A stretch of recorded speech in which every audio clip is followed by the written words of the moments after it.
विज्ञान भैरव तंत्र में ओशो आगे कहते हैं, आपको कुछ विशेष हथियारों की आवश्यकता है, कुछ विशेष तकनीकों की आवश्यकता है, क्योंकि आपका क्रोध केवल एक विक्षिप्त मन का संकेत है। विक्षिप्त मन को बदलिए और संकेत बदल जाएगा।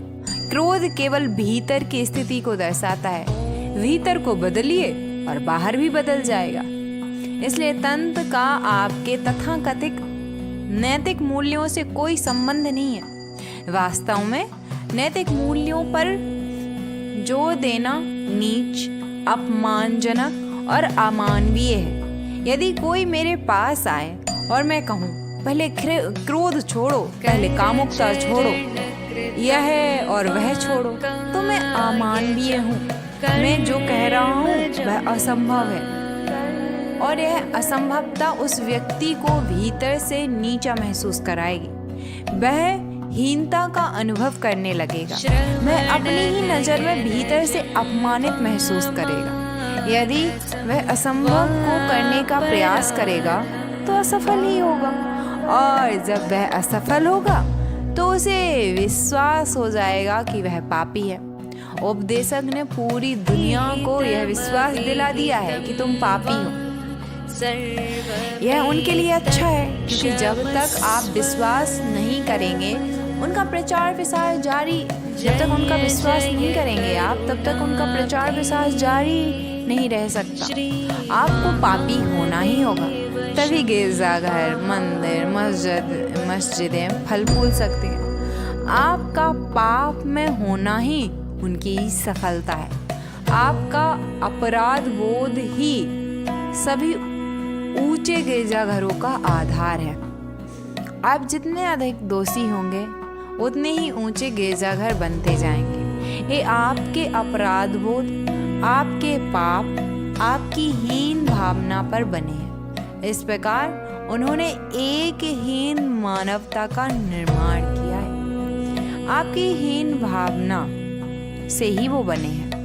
तंत्र का आपके तथाकथित नैतिक मूल्यों, सामाजिक औपचारिकताओं आदि से कोई लेना देना नहीं। इसका यह अर्थ नहीं है कि तंत्र अनैतिक होने के लिए कहता है, नहीं। तंत्र आपके नैतिक मूल्यों से इतना उदासीन है कि वह अनैतिक होने के लिए कह ही नहीं सकता। तंत्र आपके मन बदलने की वैज्ञानिक तकनीकें देता है, और एक बार मन बदल जाए तो आपका चरित्र भी बदल जाएगा। एक बार आपकी संरचना का आधार बदल जाए तो आपका पूरा ढांचा भी बदल जाएगा। इस अनैतिक रवैये के कारण आपके तथाकथित संतों को तंत्र अस्वीकार था।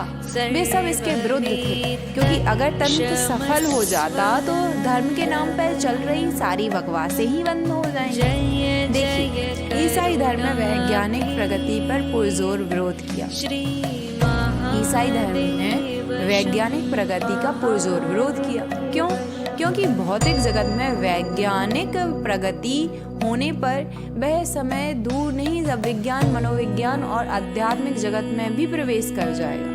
इसलिए ईसाइयों ने वैज्ञानिक प्रगति का विरोध किया, क्योंकि एक बार जब आप जान जाते हैं कि तकनीक से पदार्थ को बदला जा सकता है, तो वह समय दूर नहीं जब आप जान जाएंगे कि तकनीक से मन को भी बदला जा सकता है, क्योंकि मन सूक्ष्म पदार्थ ही है।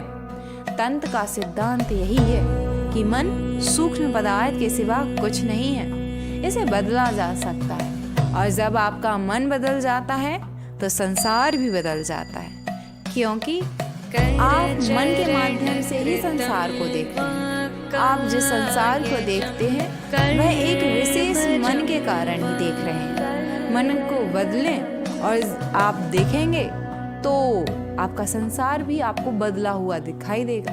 और यदि मन ना हो तो तंत्र का परम लक्ष्य मन रहित अवस्था प्राप्त करना है।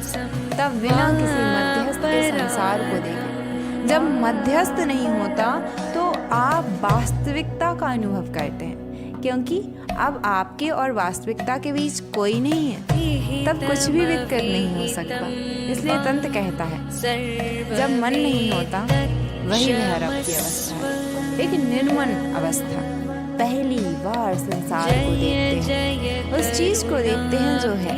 यदि आपके पास मन है तो आप संसार का निर्माण करते रहते हैं, आप थोपते रहते हैं, प्रक्षेपण करते रहते हैं। इसलिए पहले मन को बदले, फिर मन से निर्मन की अवस्था में बदले, और ये 112 विधियां हर किसी की सहायता कर सकती हैं।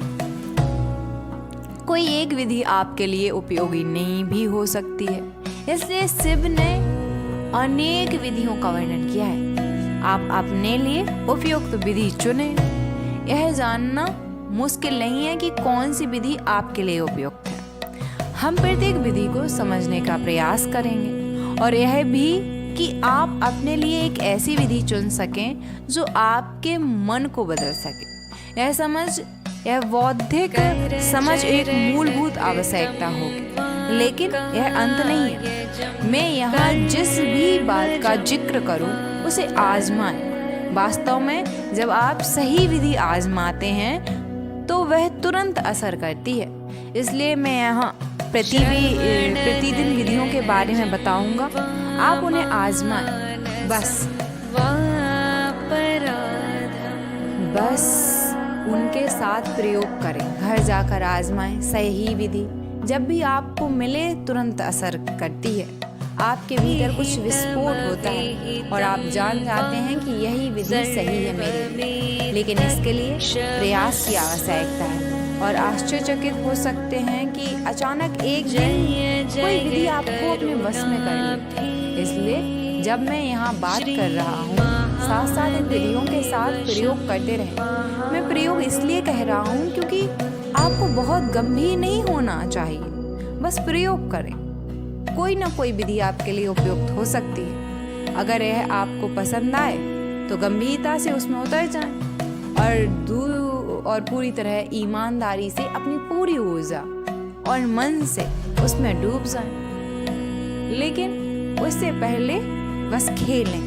मैंने पाया है खेलते समय आपका मन अधिक खुला होता है। गंभीर रहते समय आपका मन इतना खुला नहीं रहता, वह बंद रहता है। इसलिए बस खेलें, ज़्यादा गंभीर ना हो, बस खेलें। और ये तरीके सरल, आप बस इनके साथ खेल सकते। एक विधि चुनें, कम से कम 3 दिन तक उसका अभ्यास करें। यदि आपको उससे जुड़ाव महसूस हो, उससे आपको अच्छा महसूस हो, यदि आपको लगे कि यह विधि आपके लिए ही बनी है, तो उसे गंभीरता से अपनाएं।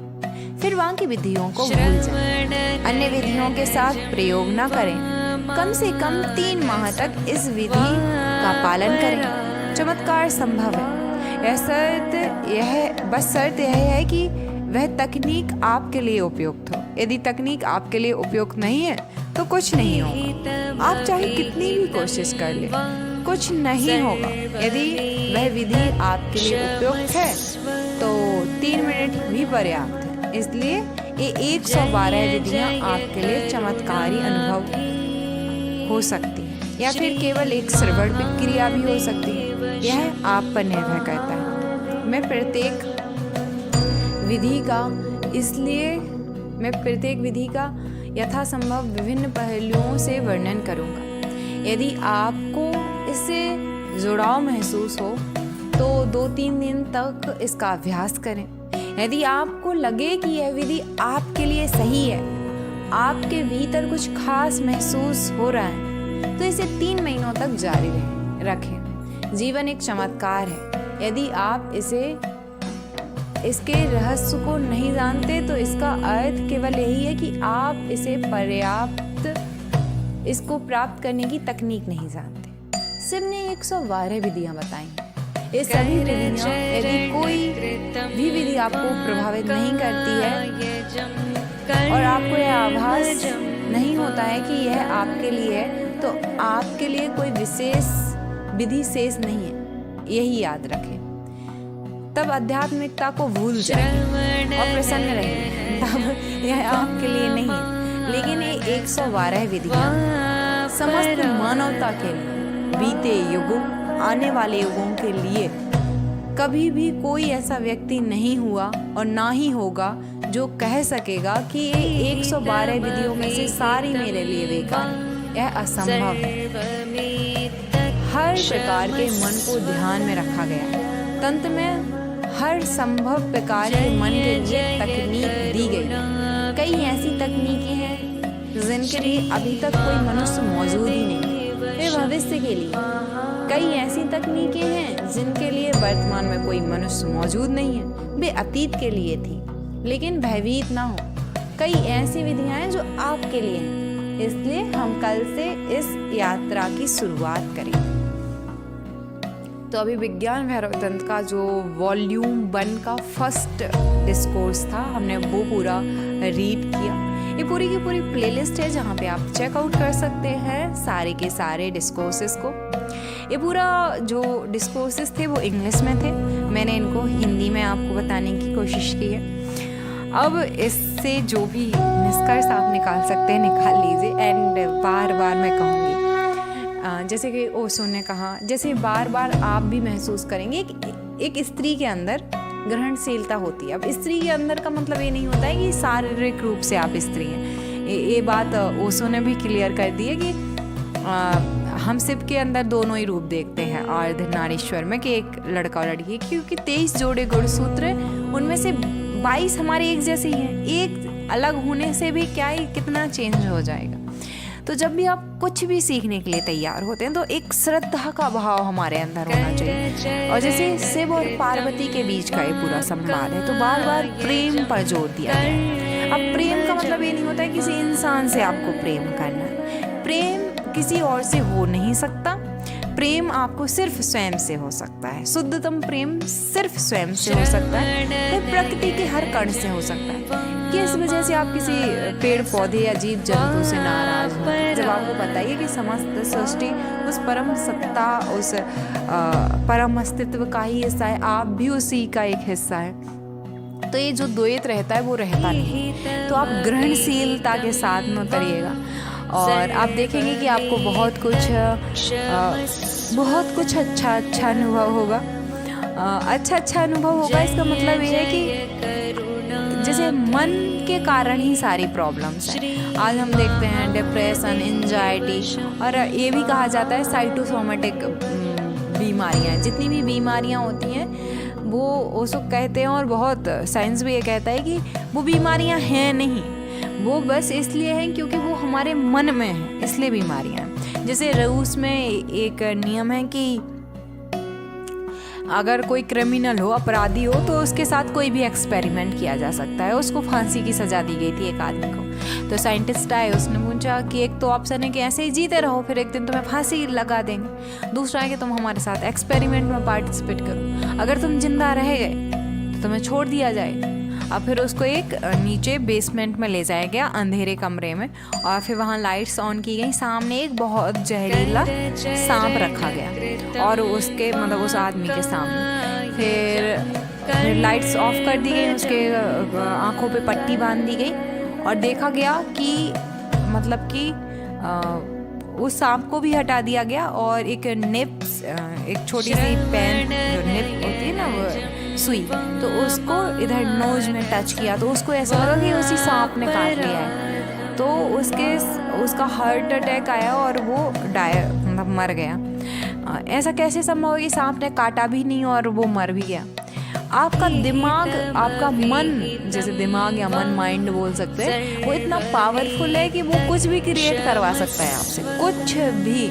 ये पूरी दुनिया माया या प्रकृति, अलग अलग दर्शन में इनको अलग अलग शब्द दिए गए हैं, इतनी पावरफुल है कि आप जो सोचना शुरू करते हो आपके साथ में वैसी परिस्थितियाँ, वैसे लोग आपके साथ में आना घटित हो जाते हैं। तो मतलब कि पूरा धारणा है। यहाँ पे अष्टांग योग आता है कि यम, नियम, आसन, प्राणायाम, प्रत्याहार, धारणा, ध्यान, प्रत्याहार, धारणा, ध्यान, समाधि। तो जो धारणा शब्द है यहीं से इसको हम समझ सकते हैं। तो आगे की वीडियोस और भी ज़्यादा अच्छी होंगी और हम एक एक करके सारी विधियों को हिंदी में समझेंगे। तो आपको ये पूरी सीरीज़ कैसी लग रही है बताइएगा। इसको सेव करके रख लीजिए, चैनल को सब्सक्राइब करके रख लीजिए, ताकि आपको इसके बारे में पूरा विज्ञान, भैरव तंत्र, पतंजलि योग सूत्र, उपनिषद बहुत सारे और दुनिया के जैन